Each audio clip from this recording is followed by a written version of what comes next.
Hi everyone, I am Prachi Agarwal. Welcome to our channel Learn Competitive Programming with CodeChef. If you are interested in competitive programming and want to learn and master data structures and algorithms, then this is a one-stop destination for you. Every week we'll post CodeChef problem explanations, conceptual videos on various programming paradigms, and also conduct live problem-solving sessions. But before we actually get started, here's a reminder to hit the subscribe button if you haven't yet already. Great! Now that you have subscribed, let's get started. Today we'll be solving the problem Gasoline Introduction, which is a simple level problem and it belongs to the November lunchtime. So now let us see the agenda for today. First, we will understand the problem statement, then we'll see how to solve this problem, and also we'll do a quick walkthrough of the code which will be in Python. But before we reach to the problem statement and try to understand it, I have some great news to share with you. Did you know that CodeChef also conducts free live classes on Unacademy where we teach every possible topic related to competitive programming? We have beginner level courses like Introduction to C++ and Java, basic data structures. We also have advanced level courses like greedy problems, recursion, and advanced data structures, problems on graphs and trees. These courses are taught by the top coding experts who are IOI medalists, ICPC World finalists, and have worked in top product-based companies like Apple, Microsoft, Google, LinkedIn, Flipkart, and so on. So all you need to do is download the Unacademy app or register yourself on unacademy.com and choose your goal as competitive programming. You can also take the paid plus subscription to get additional benefits and individual level support. We have a large set of practice problems associated with every topic related to competitive programming. Also, we have 6-star and 7-star teaching assistants who will take up your doubts during the session and after the live session. So, you can use my referral code to subscribe to Unacademy. Use Prachi16 as the referral code and get 10% instant discount. So what are you waiting for? Hurry and start your competitive coding journey today. In this problem, we are given a circular track and this is a racing track and the length of this racing track is n units. So what do I mean by the length of this racing track? So since it is circular, so you can say the circumference of this racing track or circle is n units. Now there are also n cars which are placed on this racing track. So the length of the track is n units and there are n cars placed on this racing track.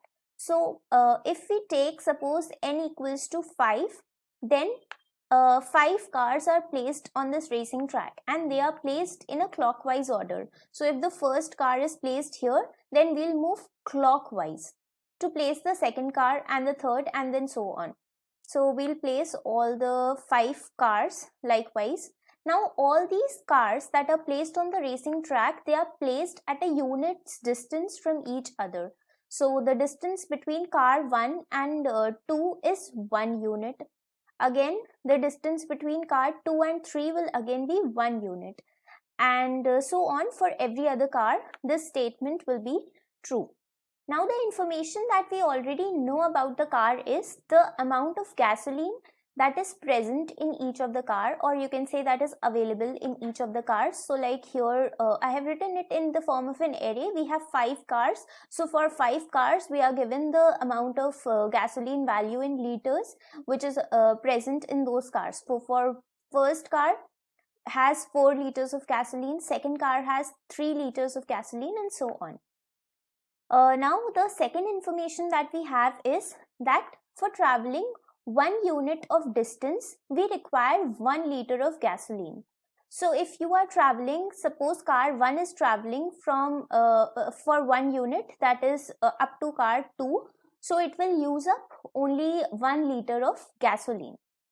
So now since there are n cars, so you cannot sit in all the cars together. You have to choose one car and travel in it. So it is given that you are driving in car 1 in clockwise direction. So you are choosing car 1 to travel. and you will always travel in the clockwise direction. Now what you need to find out is the total clockwise distance that you can travel by your car. So your car means car 1 because you are choosing car 1 to travel. So from all the information that we have already discussed, we can infer that every car, or no matter if it is car 1 or you choose car 2, but every car will at least be able to travel that much distance as is the amount of gasoline present in it. So car 1 will necessarily be able to travel 4 units of distance. Car 2 will be able to travel 3 units of distance. Car 3 can at least travel 8 units of distance. Why? Because 1 unit distance travel is equals to 1 liter of gasoline. So for 1 unit distance travel, we require 1 liter of gasoline. So that is why this property will always be true. But this is not the only thing that is given in the problem statement. So whenever you sit in car 1 and you are traveling in the clockwise direction, so as and when you will encounter other cars after traveling 1 unit distance each, so you will steal all the gasoline that is present in those cars. So like suppose you have traveled 1 unit distance and you have reached car 2. So you will steal the gasoline that is available in car 2, which is 3 liters. So it will get added up to the gasoline present in the car 1. And since you have traveled 1 unit distance, so 1 liter of petrol will also be used up. So there are two things. The first thing is that on each 1 unit of travel, your 1 liter of petrol will be used up, and after 1 unit you are encountering some other car. So you will also gain some gasoline when you reach these other cars after traveling a unit's distance. So now how can you find out the total clockwise distance that can be traveled by your car? Because your car is also gaining some gasoline every time it is moving a unit's distance. So let us see how. So now one more thing that was mentioned in the statement is that if at any point of time the gasoline available in car 1 becomes 0, then it will stop at that position only and it will not be able to travel any further. So the total distance traveled will be calculated accordingly. So definitely this is true that if like in the car there is no gasoline, definitely it can never travel further. So please keep that in mind. Now let us see the solution. Let us solve this question and get to our answer. So initially we are going to sit in car 1 and we are going to drive that car. So initially we are at car 1 and the total gasoline present in car 1 is 4 liters. So this is the initial thing, and the distance travel will obviously be 0 because we are just starting to travel. Now we are traveling in the clockwise direction. So after traveling a unit's distance, we will reach car 2. Now on reaching car 2, what has happened that we have traveled 1 unit of distance. So from the total gasoline of car 1, 1 liter of petrol has been used up in traveling this unit's distance. Now on reaching car 2, again we have to add the gasoline available in car 2 to the gasoline present in car 1. So we will add 3 liters because in car 2 there is 3 liters of gasoline available and that we are going to steal. So we have added 3 liters. So what is the total gasoline in car 1 now? So 4 minus 1, 3 and 3 plus 3, 6. So in total 6 liters of gasoline is now present in car 1. Similarly, we will do this for all other cars. Again, we are traveling 1 unit of distance and we reach car 3. Again the same thing. So 1 liter of petrol will be used up from the total value for traveling this 1 unit distance, and we will add the gasoline present in car 3 to the total value, that is 8. So we will add 8 here. So 6 minus 1 is 5 and 8 plus 5 is 13. So now we have total 13 liters of petrol in car 1. So guys, similarly as I showed you for car 2 and car 3, I have filled up the values for car 4 and car 5 as well. When we travel 1 unit distance from car 3 to 4, then again the same thing is going to repeat, that 1 liter petrol will be used up from the total value, and the amount of petrol that is present in car 4, that is 0 liters here, will be added up. So it becomes 12 liters. And similarly, when we reach car 5, the same thing is going to happen. And after we reach car 5, we will stop, because we can only move in the clockwise direction. So like we'll stop here, and we don't need to calculate any further, because definitely there are no cars left. So now coming to the point where we need to calculate the total clockwise distance that the car can travel. So you can see that 4 units distance is already traveled by car 1, but there is still 18 liters of petrol left in car 1. So that means that we have already established that every car can travel at least that much distance as is the amount of gasoline present in it. So we still have 18 liters of gasoline present in car 1. That means it can still travel 18 units of distance. So the total distance that car 1 will be able to travel is 4 units, which it has already traveled, plus 18 units, that is the amount of petrol still left in it. So it will be able to travel a total of 22 units of distance. So calculating in this way, what is our answer? Our answer will always be the total gasoline that is available in car 1 at the end, that is when it reaches the last car, plus the distance already traveled by car 1. So this is the units distance it will travel each time it has to encounter other cars, so it will have to travel 1 unit of distance. So we will add both these distances to get the total clockwise distance that car 1 can travel. Now there can also be a scenario when the total gasoline present in car 1 becomes 0 before reaching the last car. So it can become 0, suppose say when we have reached car 3, the gasoline value becomes 0 here. So if it becomes 0, then our car will not be able to travel any further, and the distance travel will be limited till this value, which will be 2 units, because the gasoline value has become 0. So let us see an example related to that as well. So if we change the gasoline values for each of the cars to this, you can see this array here, 2, 0, 0, 3 and 7. So you can see that I have already filled this table up. So initially when we choose car 1 to drive, the total gasoline value is 2 units or 2 liters, and the distance traveled will be 0. Now when 1 unit of distance will be traveled and we reach car 2, so the similar process will happen, that 1 liter petrol is used up, but it is not gaining anything here, because the second car has 0 liters of gasoline available in it. So it is not gaining anything, but it is losing 1 liters. So now a total of 1 liter petrol is left in car 1. Again, when a unit's distance is traveled and it reaches car 3, same thing is happening. It is again losing 1 liters, but it is not gaining anything, because car 3 has 0 liters of gasoline in it. So ultimately, the total gasoline in car 1 becomes 0. So as it becomes 0, we can say that it cannot travel any further. So it will not be able to travel a unit's distance and reach car 4. Though car 4 has 3 liters of gasoline and car 1 can steal it. But how will it do that? Because the gasoline present in car 1 has already become 0.